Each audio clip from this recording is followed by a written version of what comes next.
से दल तैयारी करू कि ओडिशा जो नेता मानक अच्छा तैयारी करू ये स्पष्ट कथाटी कहले हुए तो मुझे क्या उद्देश्य क्या विरोध करने छल कहूनी जदि सी आसो सी पार्लियामेंट अच्छी आस्का जीतिकी जाता छाड़िकी दल तैयारी करू जब सी आसो तो विजयर बहुत क्षति हम मोर मन अच्छे जानकी प्रसाद पट्टनायक जब जड़े आस्ट्रोलोजर कहते से आस्ट्रोलोजर भाव में से कथा कहते मोर निजर अनुभूति मुझे एक कथा प्रकाश करने चाहे ये प्रकाश कले भी किसी क्षति ना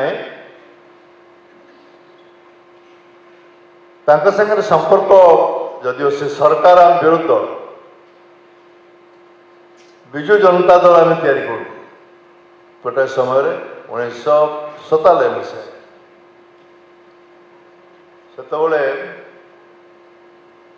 जनक ना केवल मुझे अन्य मान ना नापी चाहे दुई जन सांबादिक बंधु जड़े पूर्वतन विधायक से चलीगले आम पाख श्रीयुक्त अरुण दे बालेश्वर जानकी प्रसाद पट्टनायक कहले विजय कौन गोटे दलफल कर ना विजु जनता दल तैयारी करू ना दल से प्रकृत तैयारी हो कि दल तैयारी करने विजुवांकर देहांत हो आम समस्ते से कम निजक नियोजित कर कहले अरुण देव को प्रथम कहते अरुण देव जेहेतु मोर अत्यंत घनिष्ठ मत आस कहले मुख्यमंत्री चाहते टे कथा तो संगे मुझे ना मु कथबार्ता हो पारे मुझे व्यस्त रही प्राय 2-4 थर मत अनुरोध कले सी निजे चाहते कथा मुझे ना मु आग कम सारी सारे कथा तो अरुण दे जाए कहले ना ना सी विजय चाहूनी कथा ना कथा जब बसिक नई टेलीफोन में कथा हो पार मुझे ना ता भी संभव नुह तापर से कहले मुझे जानी सी टे बेसी रागी प्रकृतिर मो विरुद्ध किसी कहना मुझे जानी से कथा हेनी कि तुम तो गोटे कथा कहीद सी दल तैयारी करू विरोधी दल तैयारी कर तार दल तैयारी कर मोर से किसी प्रतिवाद करार ना कि गोटे कथा तो कहीदेव से दल तैयारी करू से निजे दल तैयारी करू से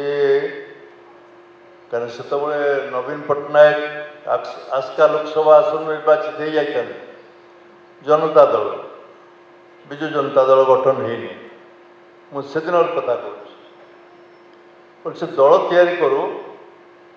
कि ओडिशा जो नेता मानक अच्छा तैयारी करू ये स्पष्ट कथाटी कहले हुए तो मुझे क्या उद्देश्य क्या विरोध करने छल कहूनी जदि सी आसो सी पार्लियामेंट अच्छी आस्का जीतिकी जाता छाड़िकी दल तैयारी करू जब सी आसो तो विजयर बहुत क्षति हम मोर मन अच्छे जानकी प्रसाद पट्टनायक जब जड़े आस्ट्रोलोजर कहते से आस्ट्रोलोजर भाव में से कथा कहते सर मुझे संगे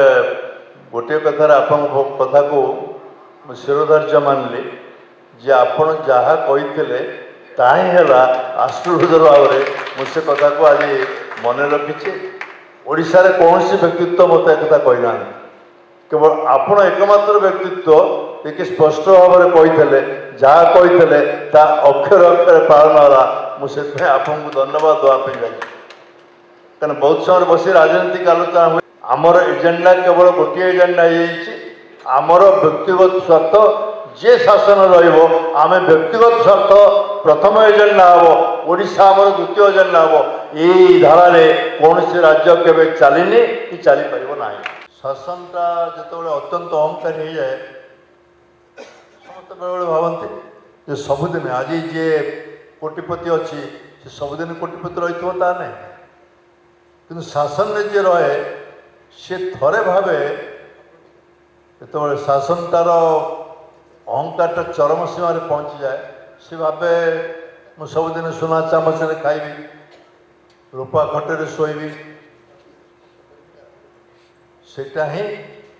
ତାକୁ କେବଳ କ୍ଷତିଗ୍ରସ୍ତ କରାଏନି, ସାରା ରାଜ୍ୟବାସୀକୁ କ୍ଷତିଗ୍ରସ୍ତ କରାଏ। ୟାର ନଜିର, ୟାର ଉଦାହରଣ ବହୁତ ରହିଛି।